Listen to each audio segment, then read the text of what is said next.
points, and I thought you'd have 7.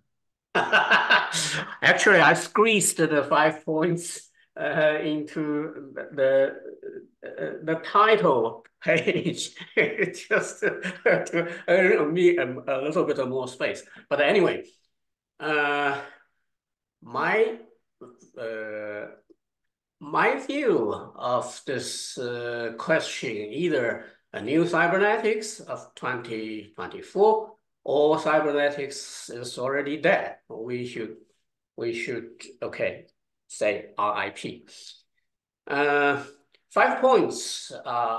The first one: why have we missed a number of boats? That's I would like to highlight.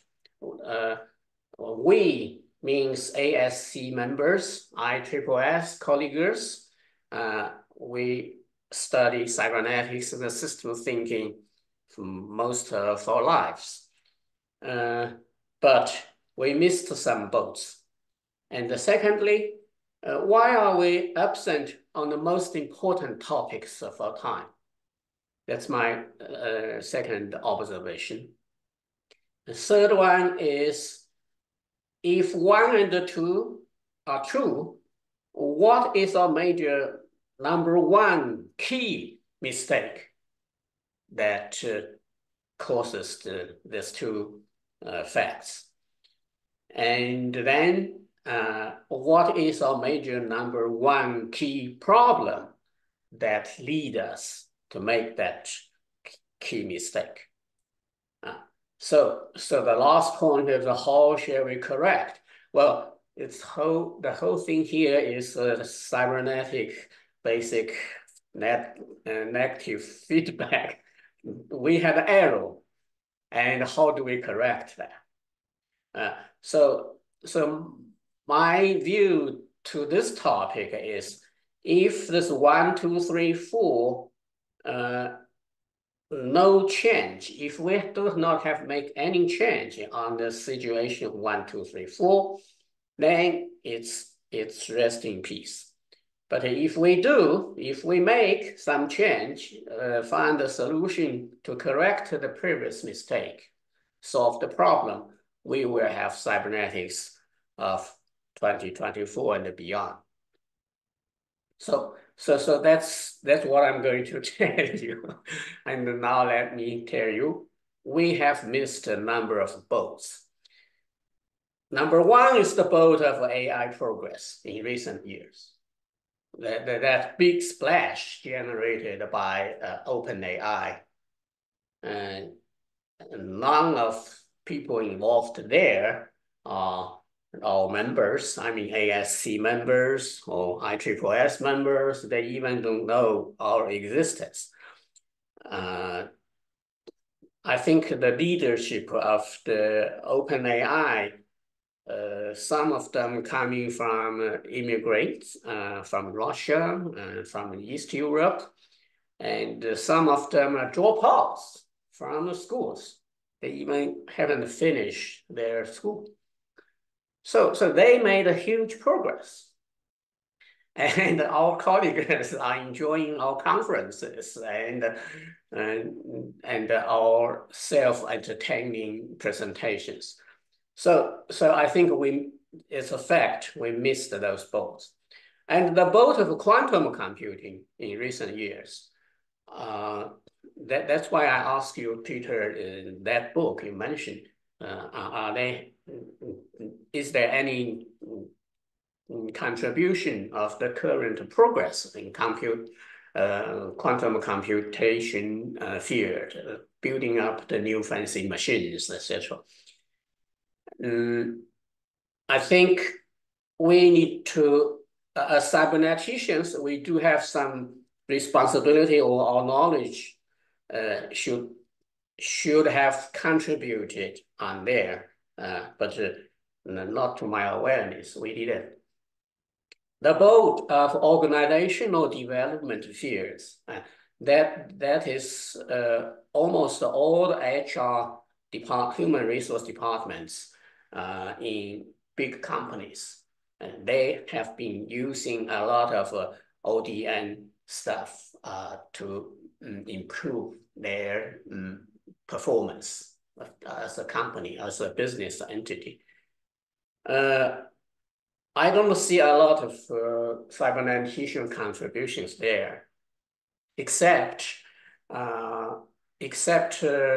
one interesting thing that lead me to quit academics and get into the field of application. It's called TOP, Technology of Participation. In 30 years ago, I put that technology of participation in the last chapter, the last section of the manuscript of Introduction to Cybernetics. I wrote as my comprehensive examination. And then I went into practice. I left the academic, went to the practice to walk the talk, to testing that idea. That's something belong to the organizational development. But most of our colleagues in ASC, well, not paying too much attention there. And also the boat of operational research, including supply chain optimization, they become a huge field. Many years ago, Ross Ackhoff wrote a prediction that operational research field is dying, was dying, because he was one of the founders of the society. But after 60 or 70 years, the field of operational research is growing prosperously. And so Ackhoff made a mistake. So why? Last one, not least, the boat of Elon Musk's SpaceX. This is a huge phenomenon and a huge operation for our planet right now. In the headquarters of SpaceX, they do celebrate one engineering cybernetician, and that was Chen Xuesen, which is not related with ASC, nor related with IEEE. So that's my first observation. We missed a number of boats in past 60 years. Second question, why are we absent on the most important topics of our time? And this is another observation of the fact.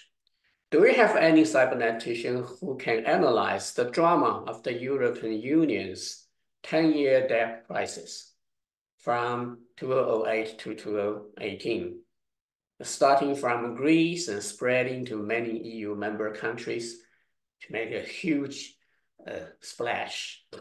What was going wrong and what lessons can be learned? I don't see any cybernetician involvement in either analyzing a problem or helping to cure the problem. Second, do we have any cyberneticians who can use a cybernetic perspective to address Millet's historic speech at Davos last month? I see it as a very clear case of a clash of value systems with cybernetic corrections, but a professional economist can analyze that better than I can. I think that this kind of interesting scenarios, we are absent. Third one, do we have any cybernetician who can explain why Elizabeth Truss messed up the UK economy dramatically during her 46 days as a prime minister? That is also a very interesting story of what's going on. When she took over the seat and she implemented a number of policies which generated big mess. To me, it's almost a textbook level case study. It's worth our attention. how could you have saved her butt with your fancy cybernetics knowledge? I'm asking my colleagues. Anyone have tried any effort to help her? No, the answer is. So that's just a three example of what I call current affairs, very important affairs. And also current important urgent issues on the planet, such as the farmers doing protest. It's going on in almost every country in Europe, and the border crisis in the US. All these current in the real world situations, we should have some cyberneticians doing our work there, but we don't. So that's the problem I see. So if our cybernetics knowledge cannot offer any help in solving or resolving or dissolving these weak problems, that could indicate the real rest in peace of our field. So that was my number 10 point, number 2 point. So number 3 is, what is our major number 1 key mistake? I think I propose to answer this question is that we are missing our users of our knowledge, or the buyers of our knowledge. This is a little lesson I learned from the operational research. This is on their website about their conference. As you can see, 60% of the conference attendees have the purchasing power or a major influence in decision-making in their entities. So these people write checks, they offer grants, they offer scholarships to their field. But these people are missing in both ASC or ISSS. 80% of attendees have more than 10 years of experience in their industry, and 90% of them coming back to all our conferences to advertise their product. I don't see the similar situation happening in both ASC conferences or ISSS conferences. So my observation is, we lost our user. We fall to almost nearly self-entertainment. That's my criticism. So I don't know if you guys agree or not, but here are more data. What is our major number 1 key problem? These are some numbers of our colleague associations. ASC was born in 1964. It currently had less than 200 members. And in ASC conference, probably about 80 people, less than 100. I don't know what will happen this year. I'm not planning to go there. Peter can answer this question for this year. Some other organizations have the credential program, and they test people and in the learning capacity or mastery of their knowledge, field knowledge, and then they give certificates to their members. ASC is not doing that. ISSS, Peter knows much more than me. Also, birth is 1954. I put a 300 here, Peter. Is that overestimate? Yeah, that's about that. About that, Bit, maybe less or more, but in that range. A little bit less, yeah. I think the biggest conference I attended for ISSS is about 160 people. Again, there's no credential program. But I would like to compare with 4 other fellow associations that are more or less related with cybernetics knowledge. ICF is for the Federation for International Coach. They work for person-to-person interaction, namely coaching. So you can have a lot of knowledges and you can have a lot of content going on in the coaching field. They established in 1995. They have more than 50,000 membership all over the world in 166 countries. The conference is huge. And they have their credential program. Okay. So I mean, we need to learn from them. The second one is ODN. I was invited twice into 2 ODN conferences. See, they were younger than us, but their membership is pretty large. And the conferences is nearly 1,000 people. They have about every year 150 people classes of teaching their core knowledge, okay, core curriculum. IAF is International Association for Facilitators. They are purely working on group process, group dynamics. So it's another version of an organizational development. Again, they established in 1994, and these are their numbers. ORS is Operational Research Society. This is in similar age, older than us. Again, they are doing better than us. So my message is something is wrong. It's not the first time I send this message, but I always get the answer from my colleagues saying, oh, we are very philosophical, or we are doing meta analysis. We are pretty much abstract. I do not agree with that. I think we missed our user and we missed our student. And we really need to work hard on that. Currently, the new president of ISSS, Gary Smith, he had a very interesting new vision.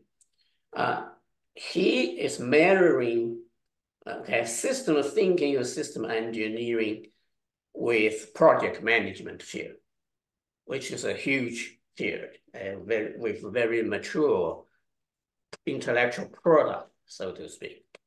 So Gary will become a new president of ISSS, and I think he will push this vision. My suggestion to cybernetics community is that we should propose to organizations like these. And we need to have a joint effort in expanding our student base. So that's my suggestion. Well, there are another slide saying new kids on the block. I noticed several newborn associations and organizations.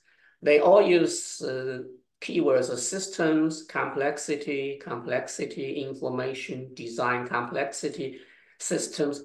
None of them use cybernetics. Okay, so there are countless centers and institutes that use this keywords, but they are not using cybernetics. Maybe it's all fault, and we need to. So my last point is, how shall we correct this mistake? If you all agree what I said is true, and how shall we solve this problem? Let me rewind a little bit back to Lakato's perspective. Lakatos different from a Popper, different from a Kuhn, and he said that scientific progress is all based on something called research program. So a research programming is the core important thing that we need to pay attention to. And in his perspective, he talked about the hardcore. And these are his terms.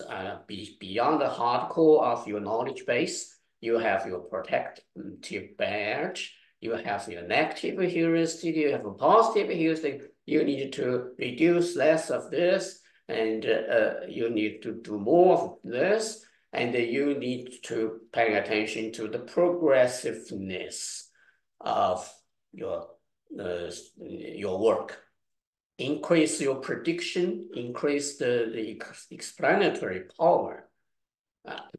So using Lakapo's perspective, I think we need to redefine our position. I mean, the position of cybernetics in relation with the concept of science. So I had this proposal for category for 4 types of sciences to shut down the debate between first order, second order, third order, fourth order. I don't think that is necessary. Instead, we need to draw distinctions between what the science are doing. Science version 1 is all about facts and the natural laws. Science version 2 is all about 6C, cognition, communication, conversation, consensus building, community building, coordination, etc. I have a little more detailed definition elsewhere.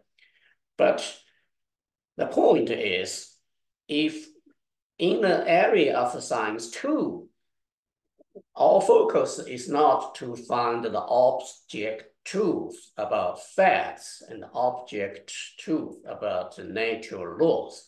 Our purpose is building our community, building the community. And when you go beyond your community, and there is the game theory area, so that is science 3. And there's a very frontier place that people do not play by rule, and they become existential rivals. So that is the area of the art of war, Machiavelli. How do you deal with entities like the Communist Party of China, things like that. So we can classify science into these 4 different areas, and we can become very clear that cybernetics, let me jump that. Cybernetics is, we are at the margin of science 1, but we are in the full range of science 2. And we are in half territory of science 3. And we could do some pioneering work in science 4. So we think using this framework, we redefine our position and we become more focused.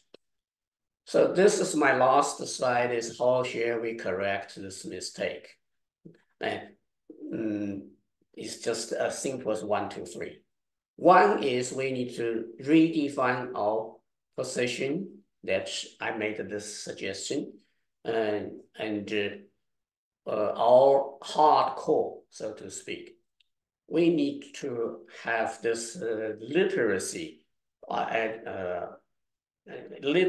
effort really put into practice. We need to develop that Cyber 101 course.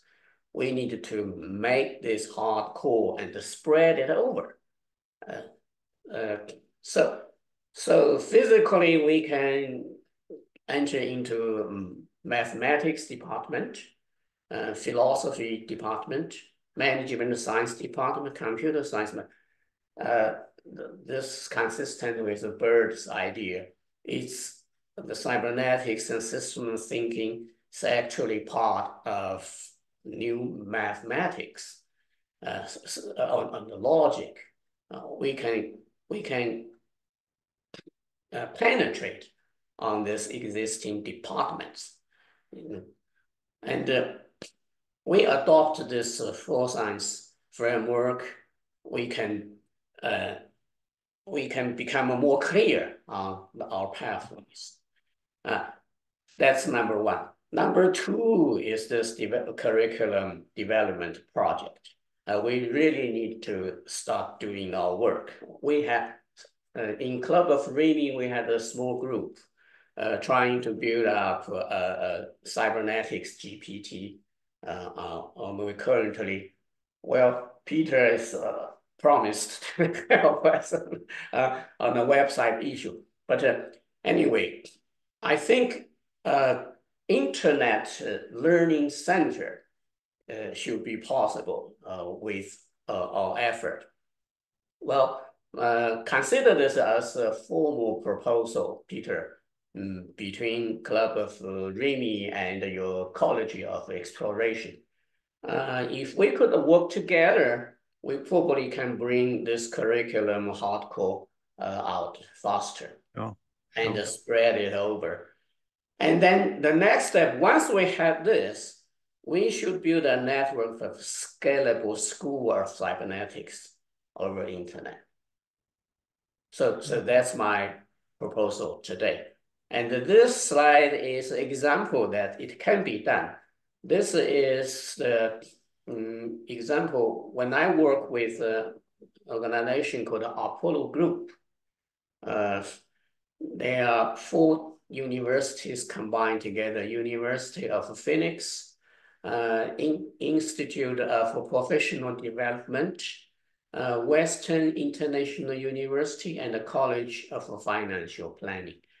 And this 4 unity formed a thing called Apollo Group. They used to be the biggest education enterprise of the world.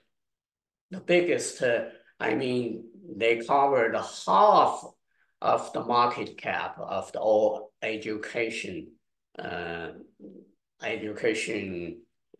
section, so to speak.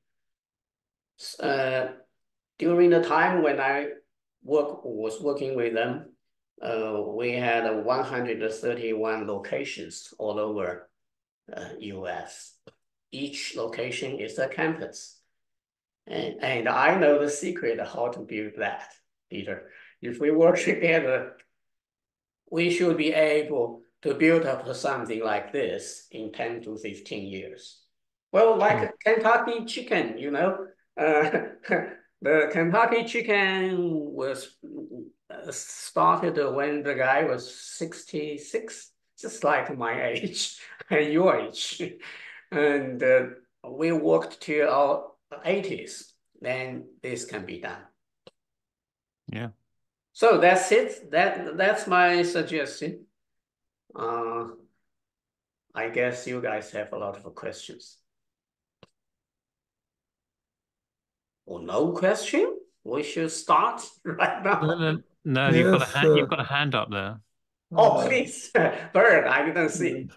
yes, I would like to expand on my previous comments, in fact, because before, Jason, you asked, do you disagree? Yes, I disagree, but not with all of what you said, and it was a very interesting and fascinating presentation. But I think to some extent it is also based a bit on wrong expectations to the field of cybernetics, and I always put it together, systems and cybernetics, because it's closely related, and in this respect, both fields are very similar.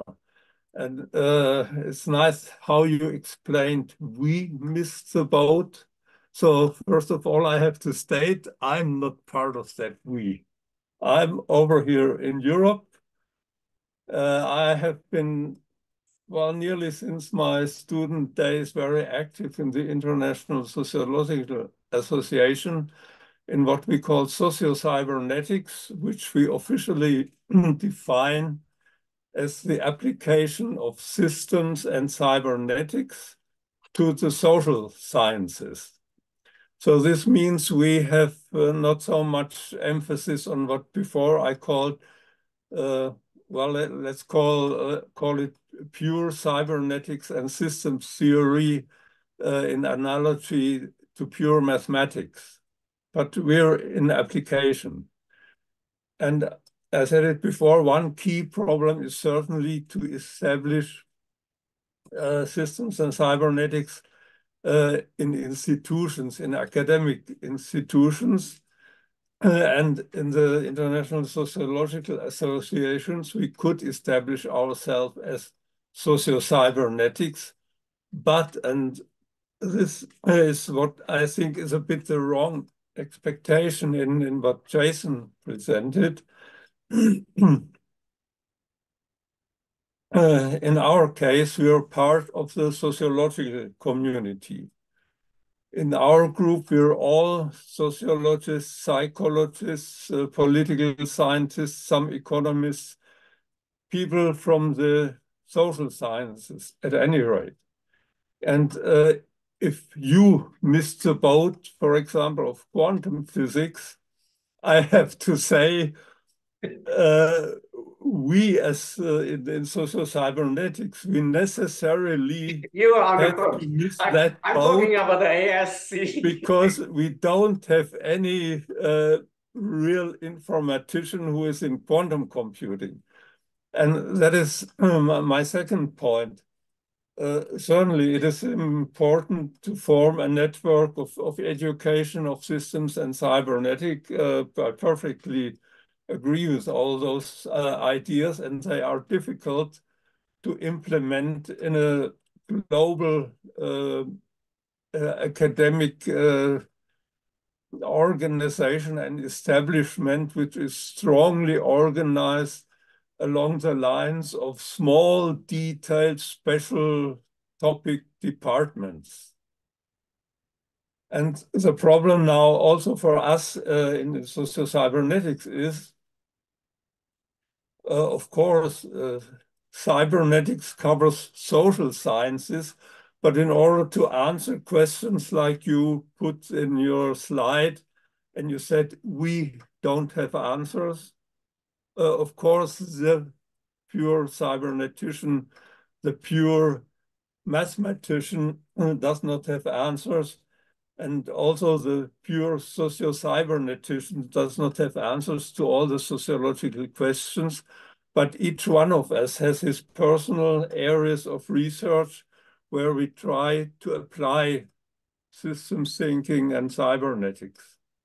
And I think this is a problem in the expectation that you or also we missed boats, that there are not maybe enough, but not cyberneticians or systems people who are really working as systems people in these fields.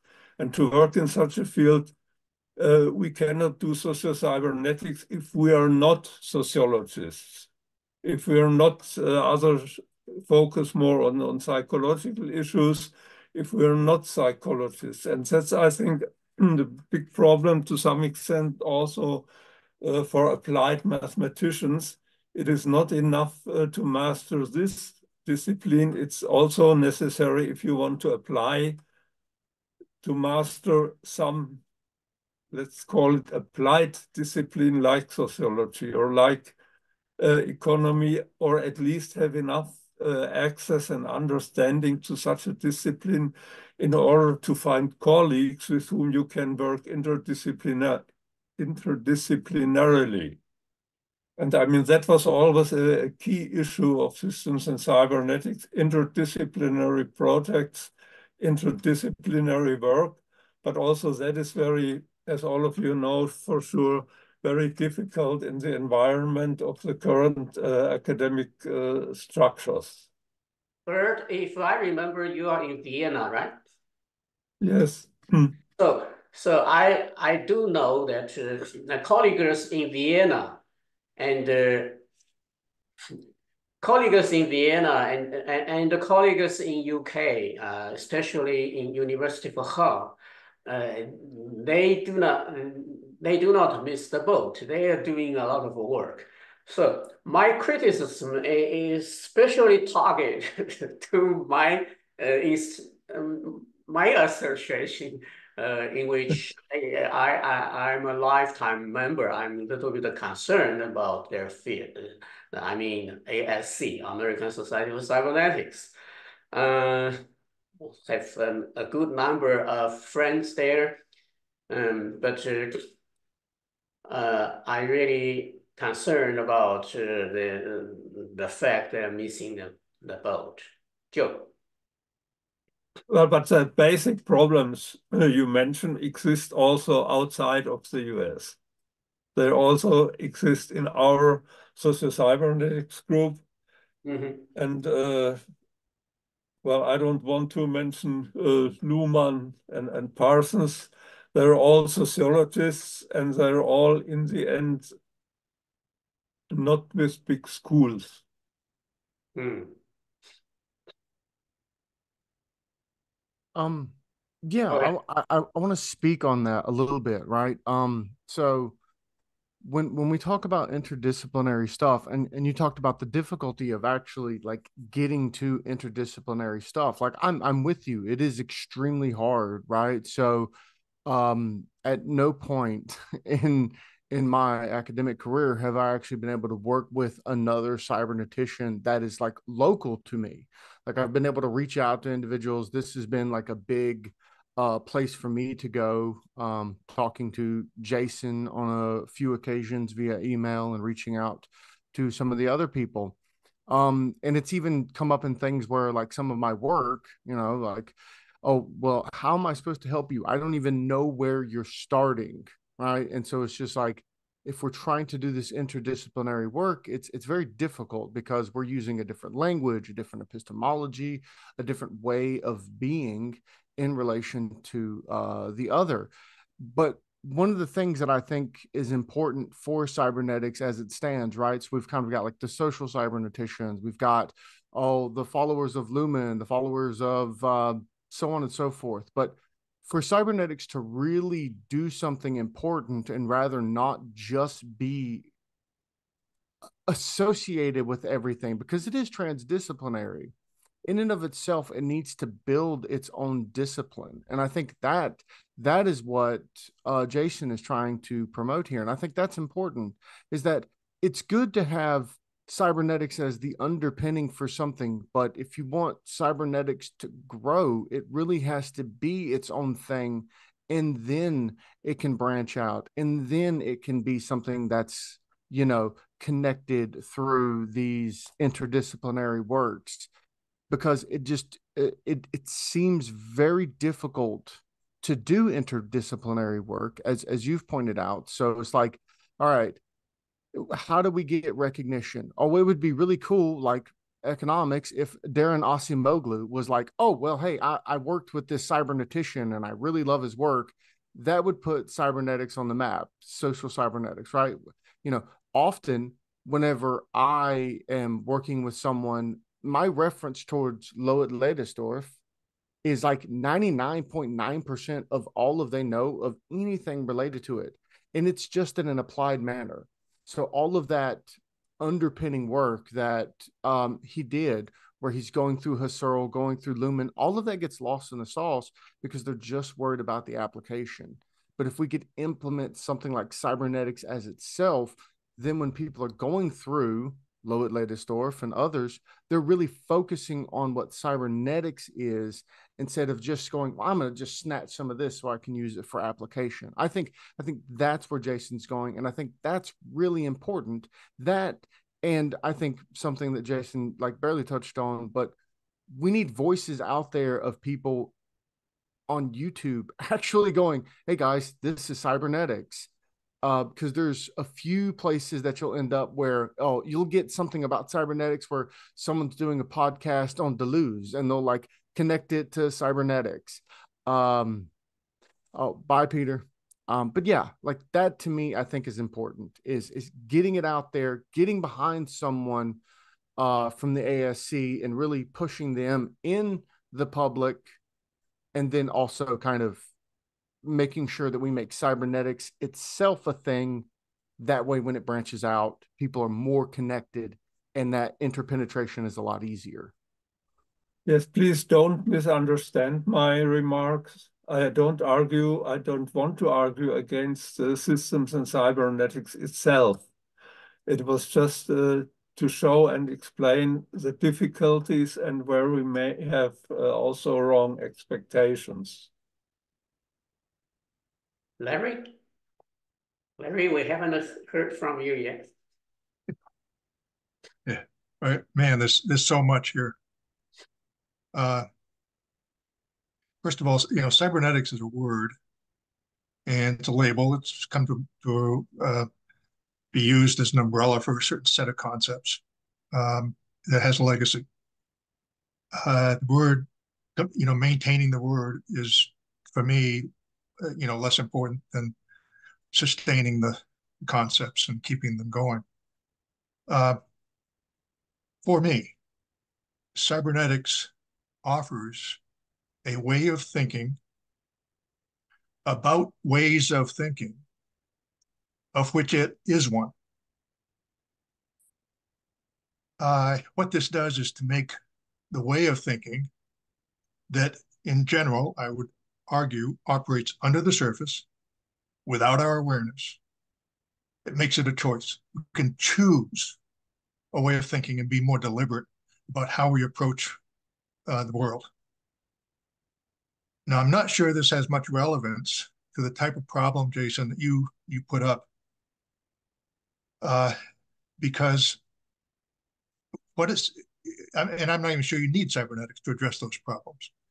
I think what you need is a way of imagining a whole new system in which those problems don't arise in the way they have. And that's where cybernetics has something to offer. Obviously, I mean, that's pie in the sky type of thing, and therefore not going to be accepted in the general world, in politics and academia and any place. But it's still, to me, important to keep it alive. And we have enough colleagues and friends who continue to do that, despite the size of the organizations we're members of.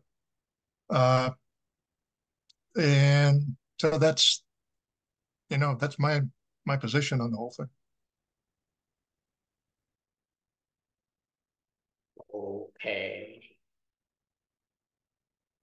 Any more follow-ups?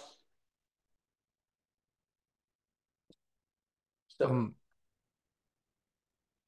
yeah, I was trying to ask you if, Joe, if you would like to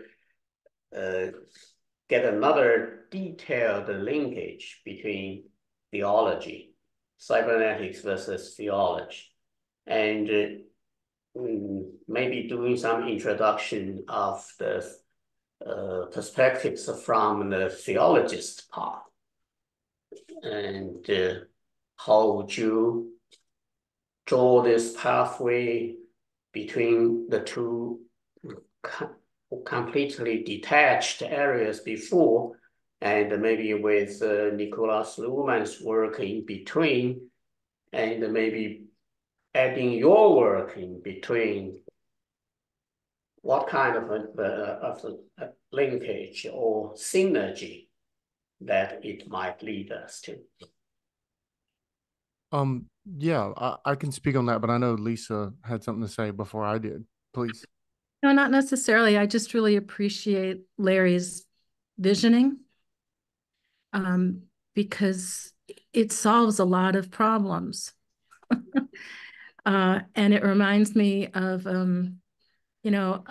another way in.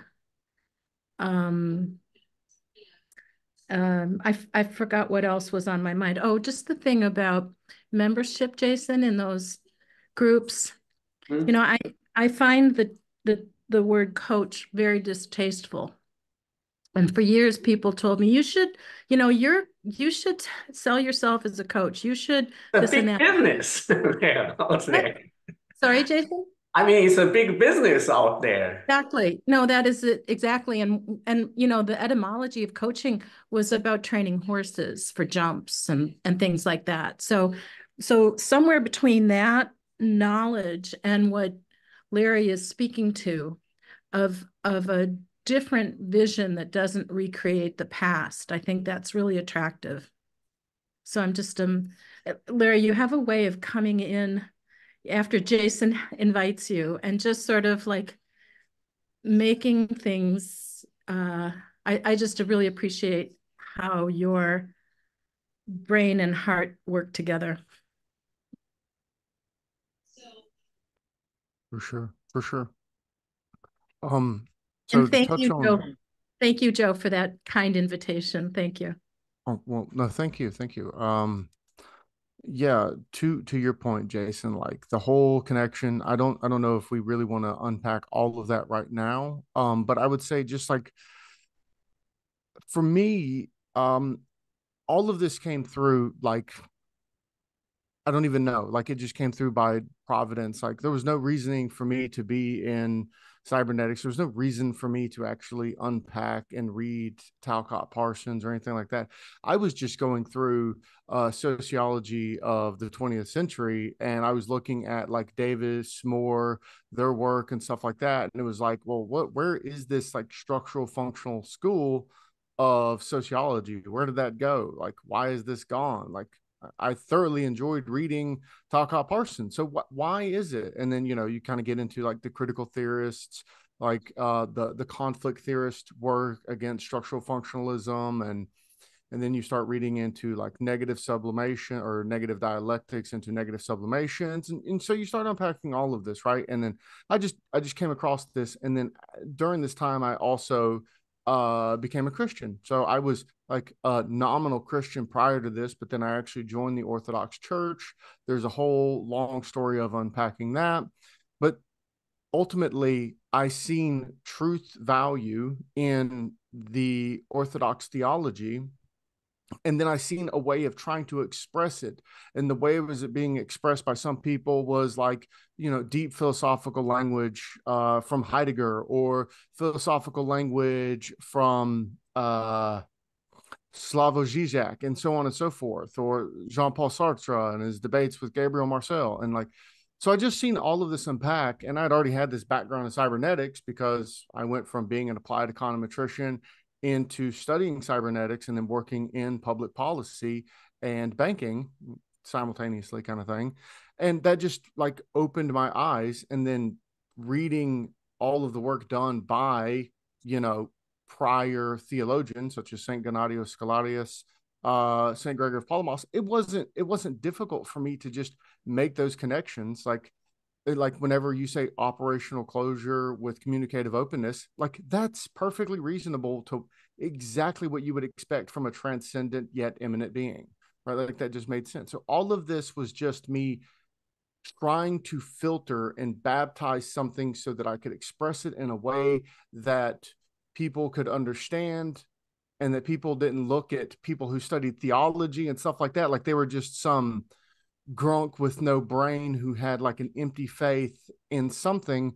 That there was a really strong theological foundation that we could all like use. And again, going back to Talcott Parsons, to give a language of the modern world that could help express those things rather than trying so hard to create something new. We can just look at what's there and then build on it. And that's what really got there on that. Yeah, what I mean is if you could lead another session Yeah. focused on this, because we had another member just recently being elected as a pastor after finishing his theological school.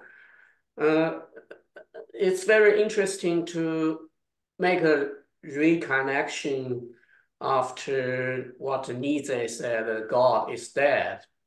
And And if cybernetics can provide some kind of connection between the very powerful theology and very powerful science, that will be very significant work, I think. So do you think you can do another session? I will invite other theological interested friends. Absolutely. I would love to do that. When? About April? Mid-April? Yeah. Mid-April is possible, right? Mhm. Okay.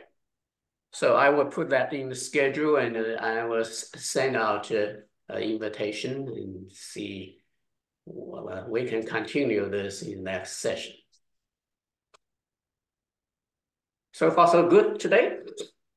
Any more to say, Bernd? Lisa? No, everything perfect. Was a very Perfect. profitable session. And Okay. you know my disagreements. I know your Yes, explanation. no problem. That's But fine. I think on the basic We need a issues, disagreement to have on a the lively basic issues, discussion. we agree that we need not only establish socio-cybernetics, but cybernetics and systems thinking or theory or however we call it. And also, as Larry said, also for me, the terminology is not so important, but the theoretical building which is underneath. And that also in my work and thinking has helped me a lot since student times. And that's quite a long time ago. Thank you. Thank you to all of you. Thank you very much.